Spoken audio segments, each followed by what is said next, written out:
Bismillahirrahmanirrahim. Assalamualaikum warahmatullahi wabarakatuh. Pertemuan ini kita lanjutkan materi minggu lalu tentang teks cerita sejarah.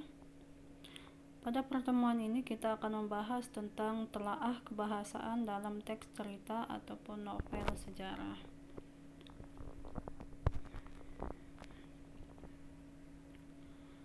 Adapun kebahasaan di dalam teks cerita sejarah memiliki ciri-ciri yang sering ditemui pada karya sastra.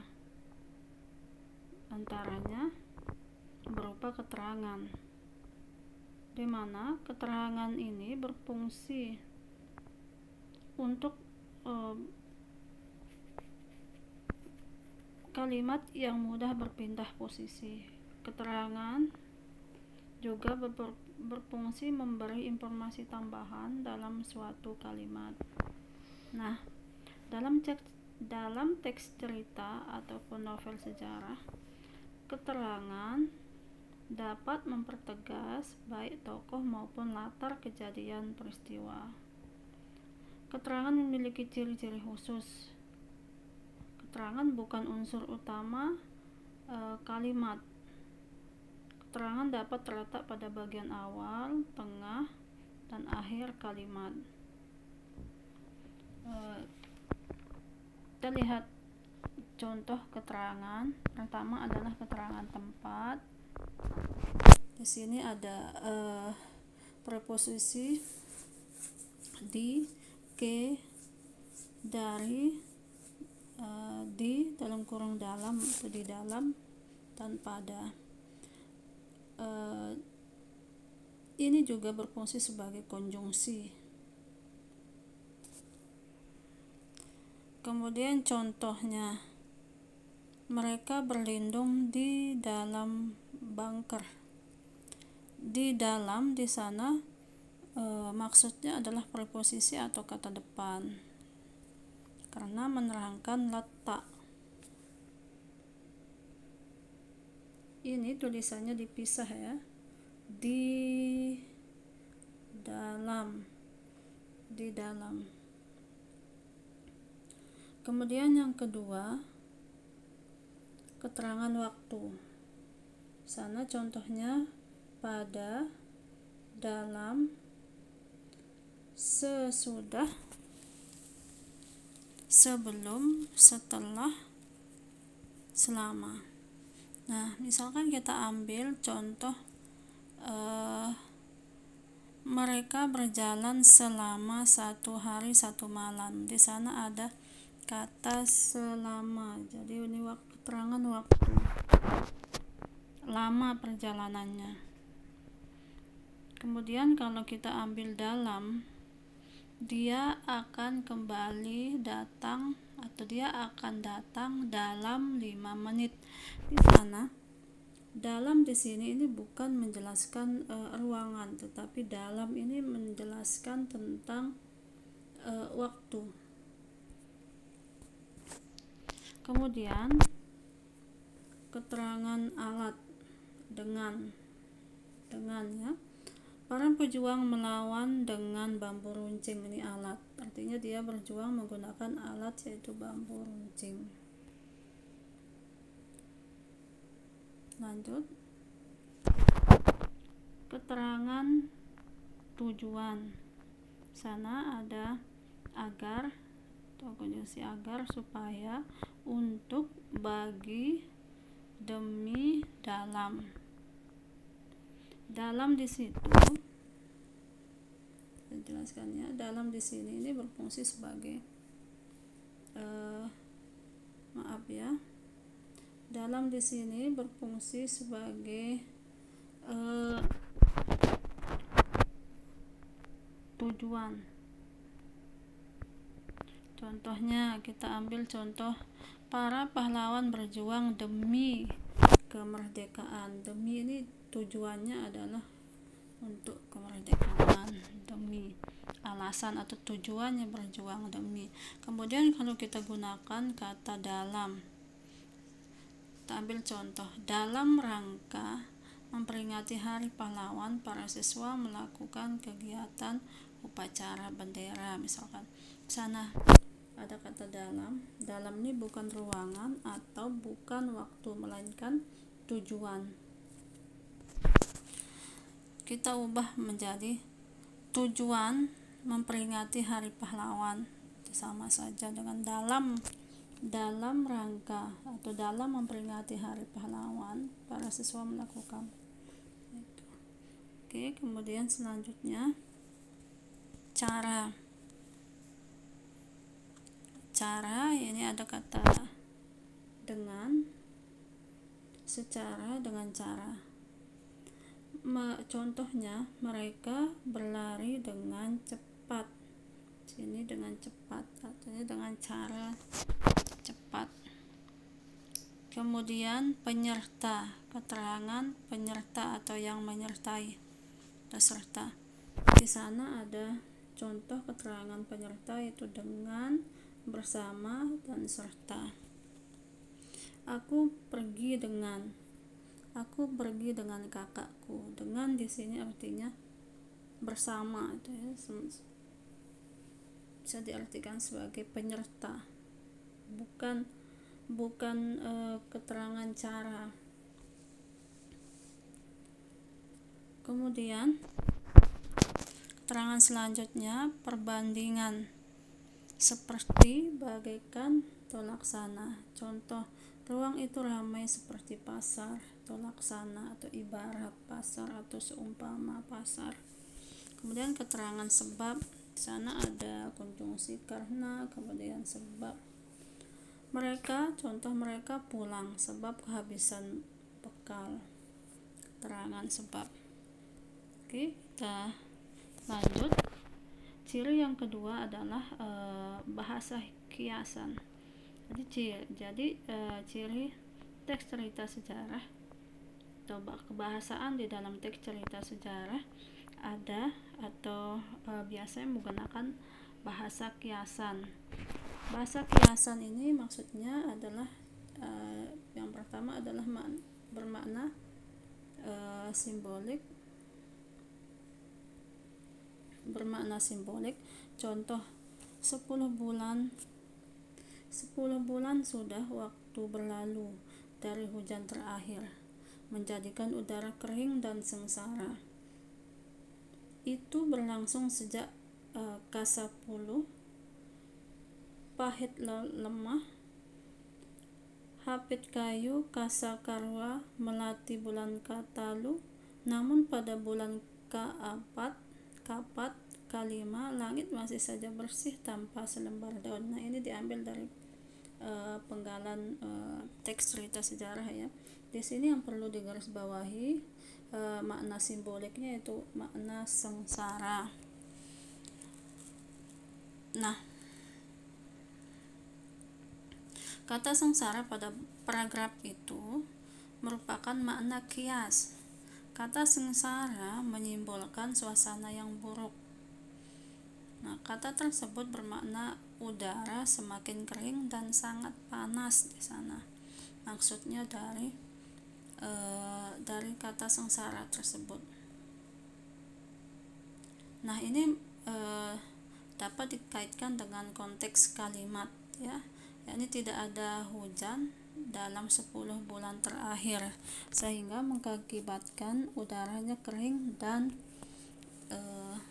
di sana dan sangat panas di sana. Itu makna sengsara itu, dan sangat panas. Oke, selanjutnya ungkapan ya.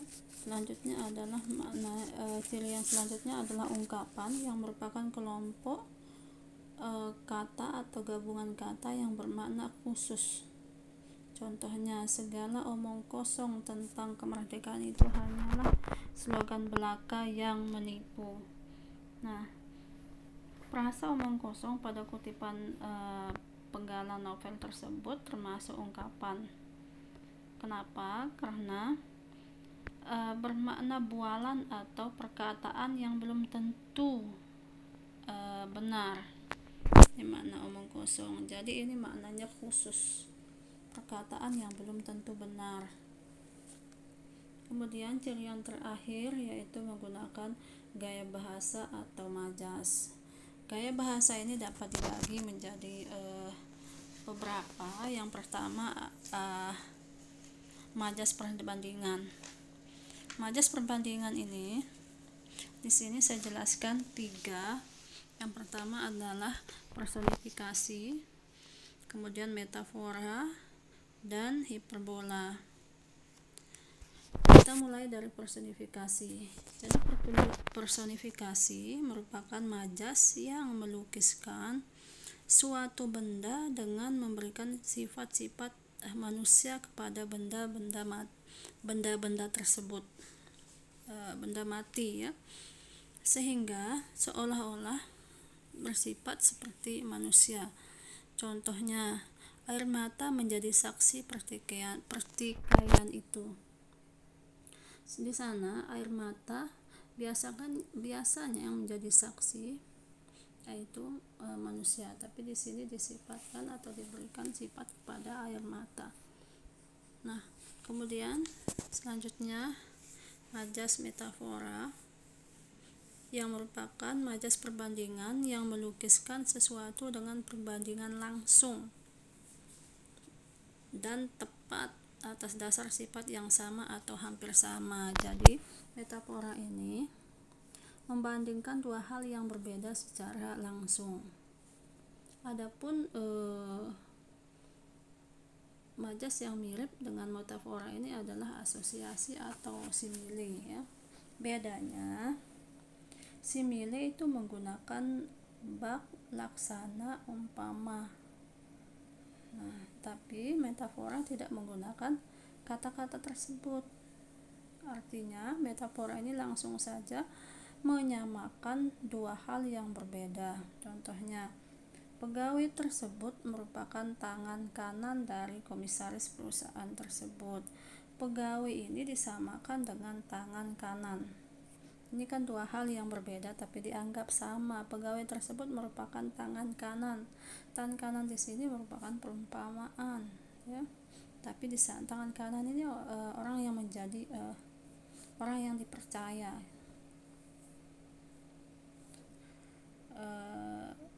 Maksudnya ya, tapi di sini kalimat metaforanya, pegawai tersebut merupakan tangan kanan. Ini pegawai disamakan dengan tangan kanan.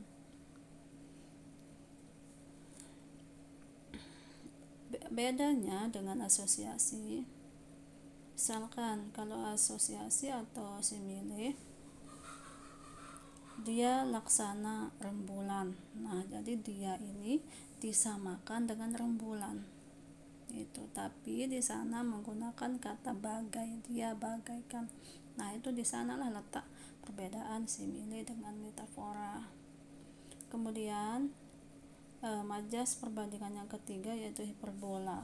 Hiperbola ini merupakan majas yang melukiskan sesuatu dengan mengganti peristiwa atau tindakan sesungguhnya dan kata-kata yang terlalu berlebihan. Contohnya, suaranya menggelegar seantero jagat raya. Ini suaranya seantero jagat raya ini kan luas sekali. Nah, ini suaranya tidak mungkin, kecuali mungkin kalau menggunakan speaker, tapi di sana tidak dijelaskan menggunakan speakernya. Oke, kita lanjut pada majas selanjutnya. Yang kedua adalah majas sindiran. Majas sindiran ini memiliki bagian-bagian. Yang pertama adalah majas ironi. Majas ironi merupakan majas sindiran yang melukiskan sesuatu yang menyatakan sebaliknya dengan maksud untuk menyindir. Menyatakan sesuatu yang sebaliknya dengan maksud untuk menyindir. Contohnya, rapi sekali kamarmu sampai sulit untuk mencari bagian kasur yang bisa ditiduri. Ini kan menyindir, artinya menyindir secara halus. Jadi pada realitasnya kan kamarnya ini berantakan, saking berantakannya jadi yang mana tempat tidurnya atau kasurnya tidak terlihat karena mungkin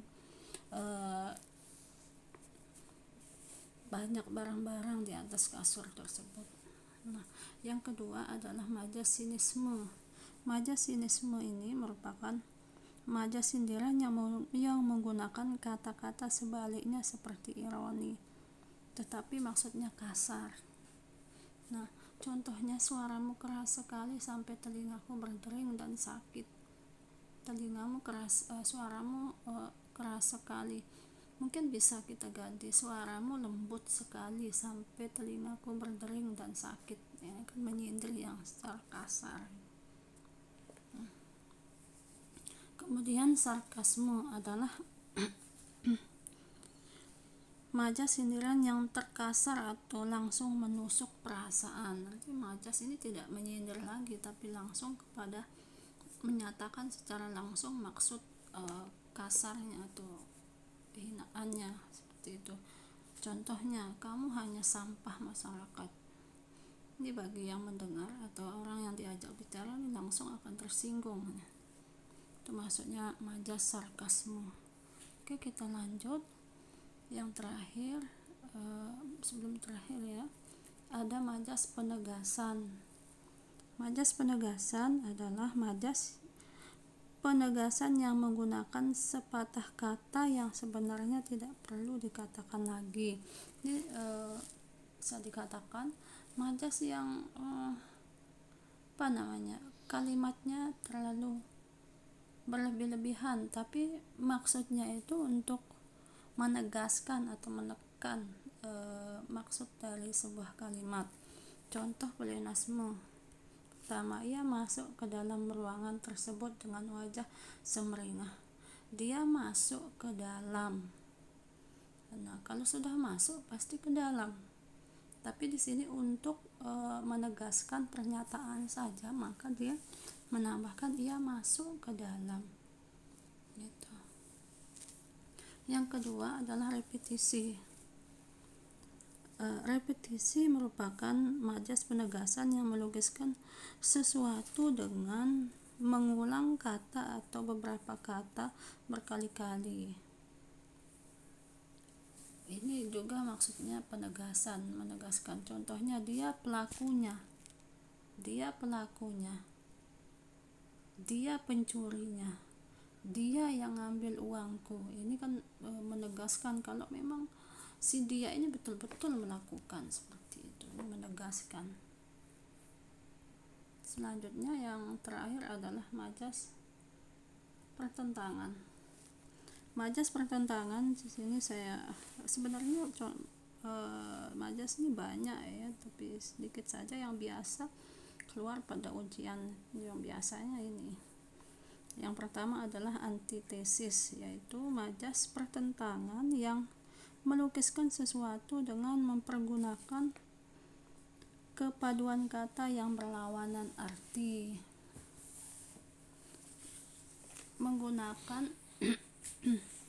Menggunakan perpaduan kata yang berlawanan arti. Misalnya di sini contohnya, film tersebut disukai oleh tua muda. Kalian garis bawahi tua muda.